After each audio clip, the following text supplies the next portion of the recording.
Transformers Rise of the Beasts is out now, with enough robots and explosions and fights and robot animals to make anyone smile and be satisfied. In a day as Optimus Prime and the Autobots stand against any threat to their home, we're going to take a look at this team and find out who is the most powerful Autobot of them all. So let's get started. What's up guys, I'm Daniel and this is DanCo. We do fight breakdowns every week, plus the occasional power ranking video like this one or things like that. So if that seems interesting to you, we'll sit back and enjoy the video. Hit that like button. If you want to, we'll hit the subscribe button while you're at it. Now let's get to it. Now there are a lot of different continuities in the Transformers universe. So for this video, we're going to be sticking solely to the Bayverse, so the live action movies. And there is a little bit of debate on whether Bumblebee and Rise of the Beast counts as part of the Bayverse as a prequel, or if it's a reboot in a different continuity as well. But for this video, we'll be including both those movies. Also, while not technically Autobots, we're going to be including Maximals and Dinobots, because they're close allies of the Autobots, and who doesn't love the chance to talk about some robot dinosaurs or the gorilla version of Optimus Prime. Alright, now let's get started. Brains is Wheelie's friend and can transform into a laptop, giving him access to a vast amount of information on a whole bunch of different topics. That's why he's called Brains, because he's very brainy, and because he can transform into a laptop. Brains started his career as a Decepticon, working as a mobile brain unit for his master Shockwave. However, he defected after gaining sentience and threw in his lot with Sam Witwicky and the Autobots. But he's not a big Autobot, he's not a particularly powerful Autobot. He'll come in last on our list here. Wheelie was a Decepticon turned Autobot and could transform into a tiny toy truck. That made him an excellent spy for both the Decepticons and the Autobots. Wheelie became the designated comic relief of the films after Skids and Mudflap failed to win over fans. However, his cantankerous personality tends to rub the rest of the Autobots the wrong way. Just like Brains, Wheelie isn't a very big or powerful Autobot, and it's actually probably his size that's the biggest setback for him here on the list. Squeaks is perhaps the most bizarre addition to the Autobot lineup in The Last Knight. I mean, this little guy definitely doesn't scream Autobot warrior. This small rust-covered bot can transform into a Vespa, and thanks to prior injuries, can only communicate through a very limited vocabulary. But he can be brave when the moment calls for it. Bulldog is proof that even Transformers can suffer from dementia with old age. This rickety World War II vet can transform into a Mark IV tank, was tasked with defending the castle of Sir Edmund Burton. But he has robot dementia, and even when he transforms, he has serious problems as his bits have started falling off.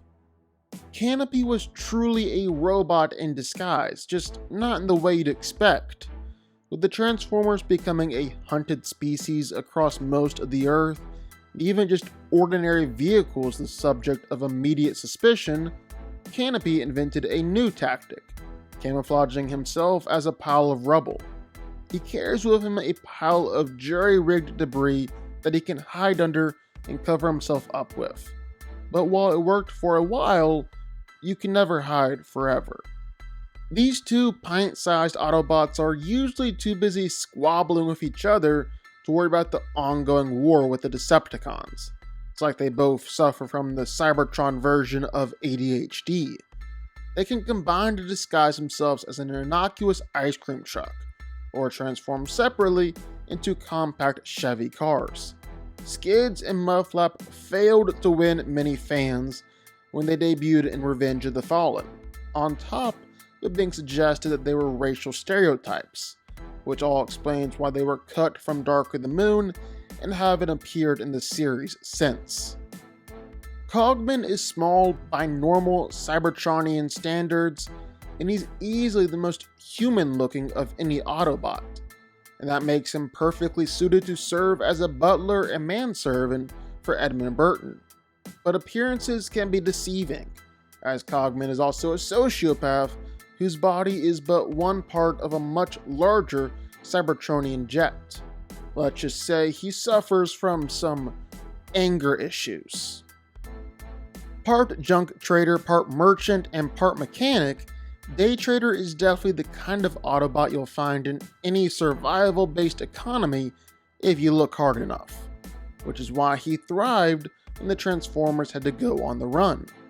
More interested in peddling his wares than doing any hardcore fighting, Day Trader will always look out for himself and tends to lurk on the edges of any fight, a habit that definitely irritates his fellow Autobots.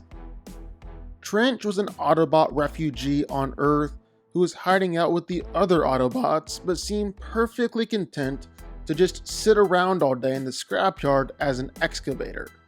When the Decepticons and the Transformer Reaction Force discovered their refuge, he transformed and prepared to join Hound in holding off their enemies, and then we never saw him again.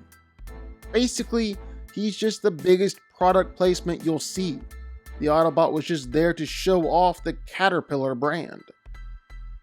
Brawn was a strong but reckless Autobot, who possessed the constant desire to test his own power against the most powerful Decepticons out there. We saw him battling against the Decepticons on Cybertron at the beginning of Bumblebee, and after he was saved by Optimus and told to retreat, well, he took that literally because we haven't seen Brawn since. Jolt was one of the Autobots who answered Optimus Prime's call to come to Earth in the 2 years since Megatron's defeat, and is a unique Autobot with electrical powers. Cliffjumper shoots first and asks questions much later. The only intelligence he's patient enough to gather is Decepticons were here and now they're dead. After retreating from Cybertron, Cliffjumper crash landed on one of the moons off Saturn, where 2 Decepticons found him. He refused to give up any information on the other Autobots besides his name and rank, and so the Decepticons killed him for it. Chromia was a tough Autobot, always scanning for the next fight and ready to go. Naturally, that means she and Ironhide agree on a lot of things. This, combined with the countless battles they fought in together, made for a friendship that has lasted centuries. When the conflict on Earth escalated, both seasoned warriors were able to fight together again, as Chromia showed up to fight with her sisters. Elita 1 was one of the few female Transformers, but she was always more than just a pretty face. She was a cunning fighter and an excellent markswoman, capable of hitting a target from at least 4 miles away. When it came time to rely on more than her gun, she's able to emit an attraction field that can cause those without protection to overheat without warning. Elita 1 is the older sister to RC and Chronia, one of Optimus Prime's closest and longest serving officers. First Lieutenant Jazz was a happy-go-lucky Autobot and Optimus Prime's second in command. Good-natured and always able to take things in stride, he provided a nice contrast to the more serious demeanor of Ironhide or even Optimus himself. He was also always a talker, something Ironhide and Prime like to tease him about. Unfortunately, his bravery would ultimately lead to his death in the Battle of Mission City, when he was shot and then ripped in two by Megatron. Jetfire is an ancient Transformer and was originally a Decepticon and a servant of the Fallen, before switching sides over to the Autobots after realizing the scale of the death and destruction that the Fallen would bring. Jetfire has the unique ability of forming a space bridge, but he does a half-assed job at it, as he threw himself and the rest of the gang halfway across the world to Egypt, although he wasn't even sure that they were still on the same planet. He showed off his combat skill during the Battle of Egypt, but is ultimately done in by his old age, sacrificing himself and giving up his parts to help Optimus defeat the Fallen. Wheeljack is a skilled inventor and scientist, serving as the Autobots' quartermaster. He would make the most unimaginable weapons and gadgets for the Autobots and the Nest teams. He's also one of the few Autobots to get a major redesign from the main series to the new reboot prequel series, going from an Albert Einstein-looking scientist to an actual fighter and someone able to fight alongside other Autobots. Ape Link was the leader of the Maximals on their homeworld, until Unicron showed up. To prevent the transport key from falling into the Terracons and Unicron's hands, Ape Link ordered the other Maximals to retreat and face down Scourge on his own. He's a big gorilla who's able to use arm blades in a fight, but Scourge was still able to make quick work of him. Stratosphere was a giant Autobot who served as a transport ship for smaller bots and supplies. Always preferring the sky to the ground, Stratosphere would spend as long in the sky as possible. In fact, he believes himself to be unbeatable in the sky, and he can take on any challenger. But of course, that becomes a pretty big problem when the fight takes place on the ground, where he's not nearly as skilled. The Wreckers are a trio of mechanics who spend most of their time working on the spacecraft at Cape Canaveral. They're also obsessed with NASCAR, which is why all three of them transform into Chevy Impala stock cars. Hot Rod is a brash, slightly arrogant brother-in-arms to Bumblebee, but at his core, Hot Rod is a protector. He also has a time gun, a weapon that will obviously come in handy as it can slow down time all around him. Airazor is a high-flying Maximal, and is able to give some much-needed air support during fights, breathing down fire from up above. She's also incredibly loyal to the cause, willing to give her life in order to stop Unicron. RC is an Autobot field commander, and although never the biggest or the toughest, she's short, fast, nimble, and can pack a punch.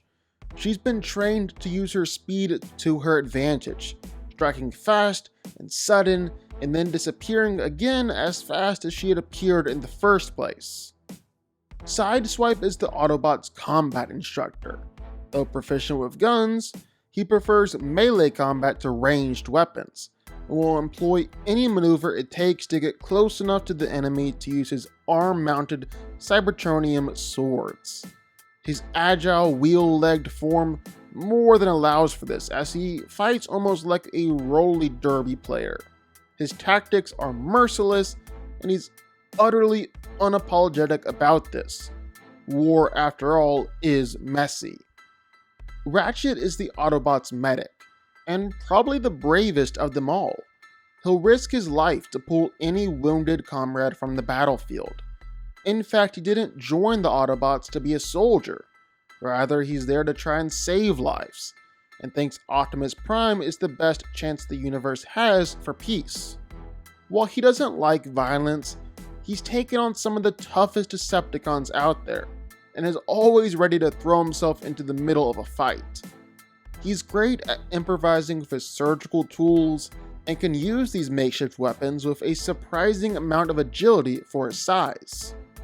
When the chips are down, Crosshairs is probably the kind of guy you'd want on your team. Or you would, if it wasn't for the fact that he's narcissistic and more than a bit of a jerk.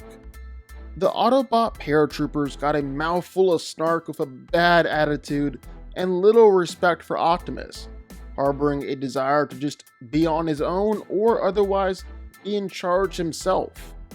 Despite all this, Crosshairs is still a crack shot, who will always hit the ground running and make mincemeat out of any Decepticon. He also has a knack for catching his enemies by surprise, either by dropping in from above or with a lightning-fast draw of his sidearm blasters.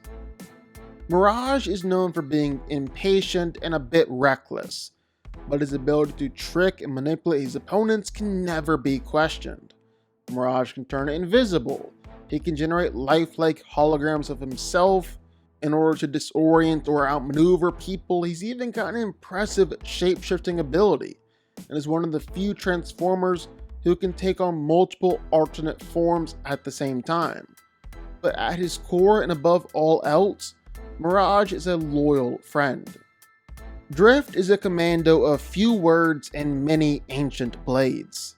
While he's not trying to hide his past as a Decepticon, he would much rather just let his swords do the talking. His strength lies in both his mastery over his collection of swords and his composure in battle. Leaving the Decepticons didn't automatically fix everything for Drift though, as he's still prone to manic outbursts of aggression if he's startled or otherwise spooked. Luckily, he's taken up meditation to contemplate his swordsmanship and hopefully curb this lingering rage issue. Cheater is a speedy Maximal that can mimic the abilities of a cheetah. During the fight against Scourge, the Terracons, Cheater maximized and was able to tear through a whole bunch of Terracon drones, but eventually became overwhelmed by the endless swarm. Hound is a weapons specialist and highly experienced, gutsy Autobot commando. He's a boisterous warrior who throws himself into every mission with absolutely no worries. While some of his peers would flee from danger, Hound can't get enough of it.